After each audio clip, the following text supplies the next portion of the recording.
Welcome back guys. Step by step Photoshop tutorial में आपका स्वागत है फ्रेंड्स। मेरा नाम है लक्की, आप देख रहे हैं स्पार्क प्लग और ये ट्यूटोरियल पार्ट 2 है प्रीवियस वीडियो का। अगर आपने नहीं देखी है तो डिस्क्रिप्शन में लिंक है, जाके देखिए। और आज की वीडियो में हम स्टार्ट करेंगे ब्रश टूल से।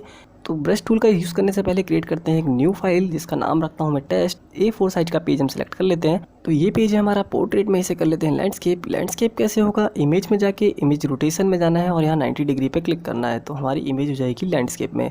अब हम ब्रश टूल का यूज़ करेंगे। आप देख सकते हैं मैं यहाँ कलर सेलेक्ट कर रहा हूँ, रेड कलर। यहाँ राइट क्लिक करके मैं ब्रश का साइज एडजस्ट कर सकता हूँ। आप देख सकते हैं यहाँ काफ़ी बड़ा सर्कल बना है तो मुझे थोड़ा छोटा चाहिए। तो यहाँ ब्रश साइज बहुत बड़ा है तो मैं ब्रश का साइज कर लेता हूँ थोड़ा छोटा और इसे कर लेते हैं अंडो। और ब्रश साइज छोटा करने के लिए आप यूज़ कर सकते हैं ये कीज़ जो कि आपको दिख रही है डिस्प्ले पे। जो मैंने पहले सर्कल बनाया है वो कितना हार्ड शेप है और अब जो सर्कल बनाया है फ्रेंड्स वो कितना स्मूथ है। तो ये अंतर होता है फ्रेंड डिफरेंट ब्रशेज़ में। तो आगे बढ़ते हैं। हमारा नेक्स्ट टूल है क्लोन टूल, जिसका यूज़ करके आप किसी भी चीज़ का क्लोन बना सकते हैं और फ्रेंड्स एडिटिंग में इसका बहुत ज़्यादा यूज़ होता है। आगे ट्यूटोरियल्स में हम आपको बताएंगे कि आप इसका यूज़ कैसे कर सकते हैं अपनी फ़ोटो एडिटिंग में। तो यहाँ मैं सेंटर से सिलेक्ट कर लेता हूँ इसका क्लोनिंग के लिए। और क्लोनिंग के लिए फ्रेंड्स ऑल्ट का यूज़ करते हैं क्लोनिंग पॉइंट सेलेक्ट करने के लिए, और उसके बाद आप इसे एज अ ब्रश टूल की तरह यूज़ कर सकते हैं। हम देख सकते हैं फ्रेंड्स सेम क्लोनिंग हुई है। और फ्रेंड्स आगे हम बात करेंगे हिस्ट्री टूल की। तो हिस्ट्री टूल का यूज़ करने से पहले हमें यूज़ करना पड़ेगा एक बार ब्रश टूल, ताकि हम आपको दिखा सकें। तो फ्रेंड्स आप देख सकते हैं मैंने डिफरेंट कलर की यहाँ पे 2 क्रॉस क्रिएट किए हैं। तो आप देख सकते हैं हिस्ट्री टूल से मैं जब इसे क्लियर करता हूँ, इरेज़र की तरह लगता है देखने में, ऐसा लगता है जैसे मैं इसे इरेज़ कर रहा हूँ। बट फ्रेंड्स इरेज़र में और हिस्ट्री टूल में काफ़ी अंतर होता है, बहुत ज़्यादा अंतर होता है। दोनों के डिफरेंट्स वर्क हैं। मैं आपको दिखाता हूँ। जैसे ही मैं इरेज़र टूल यूज़ करता हूँ फ्रेंड्स तो ब्लैक कलर से डिलीट हो रहा है सब कुछ, क्योंकि फ्रेंड्स यहाँ जो बैकग्राउंड कलर सेलेक्ट है वो ब्लैक है।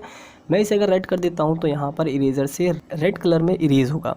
तो आप देख सकते हैं फ्रेंड्स ये ऐसे वर्क करता है। अगर मैं यहाँ रेड कलर को कर दूँ वाइट तो आप इसको समझ सकते हैं अगर आप खुद यूज़ करेंगे। तो यहाँ क्रिएट कर लेते हैं एक न्यू लेयर और हमारा जो बैकग्राउंड लेयर है उसका नाम दे देते हैं बैकग्राउंड। और न्यू लेयर जो हमने क्रिएट करी है ये ट्रांसपेरेंट है, इसका नाम रख देंगे हम मेन। और अब फ्रेंड्स हमें यूज़ करना है ग्रेडियंट टूल। तो ग्रेडियंट टूल फ्रेंड्स जैसे आप देख सकते हैं मैं जैसे ही ग्रेडियंट टूल पे क्लिक करता हूँ आपको एक ऊपर ऑप्शन दिखता है जिसमें कलर की शेड्स दिखती हैं ग्रेडियंट्स में। कोई भी आप ग्रेडियंट सेलेक्ट कर लीजिए और उसके बाद जैसे ही आप इसे मूव एंड ड्रैग करेंगे तो आपको यहाँ एक पैटर्न क्रिएट होता हुआ दिखेगा, जैसे कि आप देख सकते हैं। तो आप इन पैटर्न्स को चेंज भी कर सकते हैं। ऊपर आपको लिस्ट मिलती है जहाँ से आप इनका पैटर्न चेंज कर सकते हैं। आपके पास ज़्यादा टाइम नहीं है और आपको इजी बैकग्राउंड क्रिएट करना है तो आप इस टूल का यूज़ कर सकते हैं। और बेसिकली इस टूल का यूज़ करते हैं फास्ट वे में बैकग्राउंड क्रिएट करने के लिए। तो बढ़ते हैं नेक्स्ट टूल की तरफ। इस टूल के अंदर फ्रेंड 3 टूल है हमारे, ब्लर, शार्पनेस और स्मग टूल। अगर हमें ब्लर टूल का यूज़ करना है, शार्पनेस टूल का यूज़ करना है तो हमें एक ऑब्जेक्ट चाहिए। तो पहले क्रिएट कर लेते हैं एक ऑब्जेक्ट। अब फ्रेंड्स मैं आपको दिखाता हूँ कि ब्लर टूल और शार्पनेस टूल वगैरह कैसे काम करते हैं।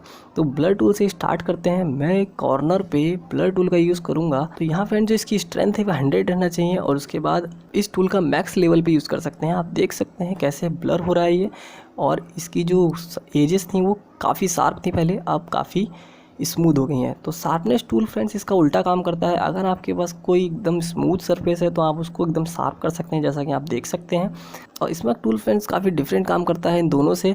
तो स्मग टूल यूज़ करके फ्रेंड्स आप काफ़ी फ़नी सी इमेजेस क्रिएट कर सकते हैं। आप अपने दोस्तों की फ़ोटोज़ में कार्टून इफेक्ट ऐड कर सकते हो। आगे ट्यूटोरियल्स में फ्रेंड्स हम इस टूल का यूज़ करके एक कार्टून क्रिएट करने की कोशिश करेंगे किसी भी अपने दोस्त की एक इमेज लेके।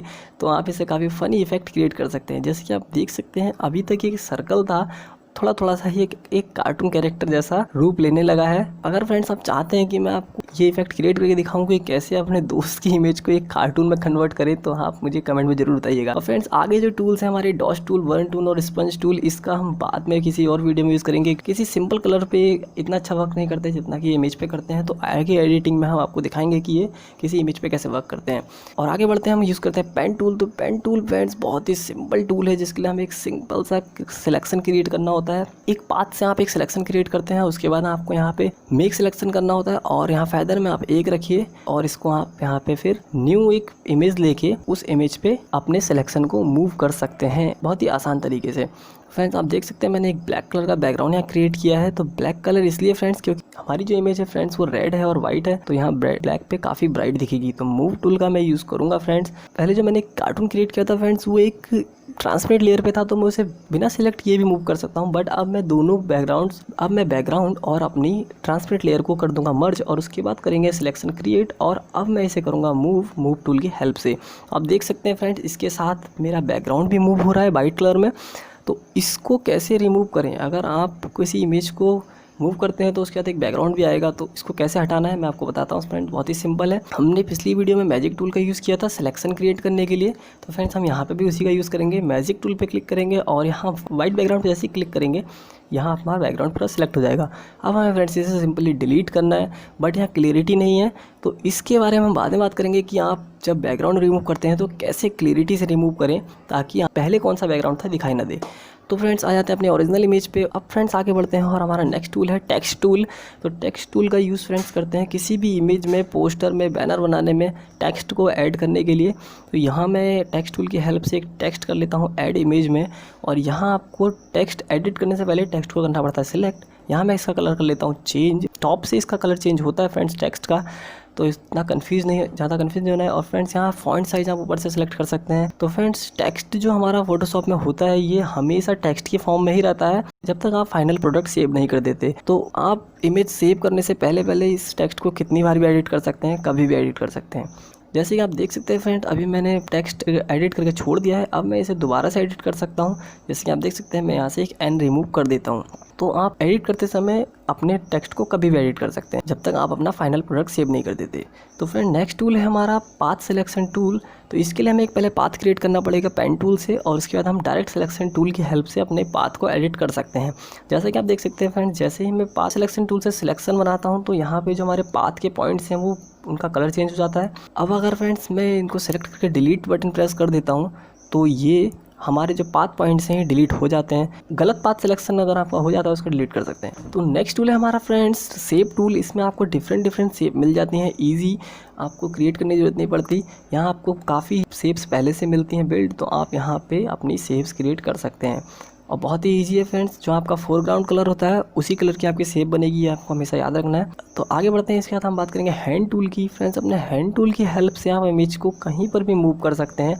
आपने 200% जूम कर रखा है तो आपको इमेज में मूव करने की ज़रूरत पड़ती है, तो वहाँ पर आपका हैंड टूल काम आता है। फ्रेंड्स अगर आपने कोई और टूल ले रखा है तो आप स्पेस बटन का यूज़ करके हैंड टूल का यूज़ कर सकते हैं। किसी भी टूल को यूज़ करते समय आप स्पेस बटन का यूज़ करके हैंड टूल का यूज़ कर सकते हैं। और नेक्स्ट टूल हमारा है friend zoom tool. Zoom tool का यूज़ करके आप इमेज में जूम इन और जूम आउट कर सकते हैं। जूम टूल सिलेक्ट करने के बाद आपको ऊपर दो ऑप्शन मिलते हैं प्लस और माइनस का, और इससे आप फ़ोटो में जूम इन और जूम आउट हो सकते हैं।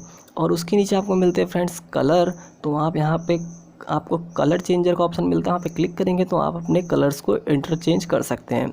तो अगर अभी तक आपने हमारा चैनल सब्सक्राइब नहीं किया है तो ज़रूर कर लीजिए, और बेल आइकन को दबाना मत भूलना, और वीडियो को कर दो लाइक, और कमेंट में ज़रूर बताना आपको वीडियो कैसी लगी। और नेक्स्ट वीडियो होने वाली है काफ़ी मज़ेदार, जिसमें हम करेंगे बैकग्राउंड चेंज। तो फ्रेंड्स नेक्स्ट वीडियो के अपडेट के लिए बेल आइकन को दबाना मत भूलना। तो आप देख सकते हैं डिस्प्ले पे बिफोर और आफ्टर बैकग्राउंड चेंज करने के बाद इमेज में कितना डिफरेंस आता है फ्रेंड्स। और फोटो एडिटिंग में फ्रेंड्स बैकग्राउंड चेंज करना बहुत ही सिंपल होता है। फोटो एडिटिंग में लोग कहते हैं बैकग्राउंड चेंज करना बहुत टफ होता है, बट फ्रेंड्स हम आपको सिखाएंगे बहुत ही सिंपल वे में बैकग्राउंड चेंज करना। तो बने रहिए हमारे साथ। Thanks for watching this video. Bye bye friends.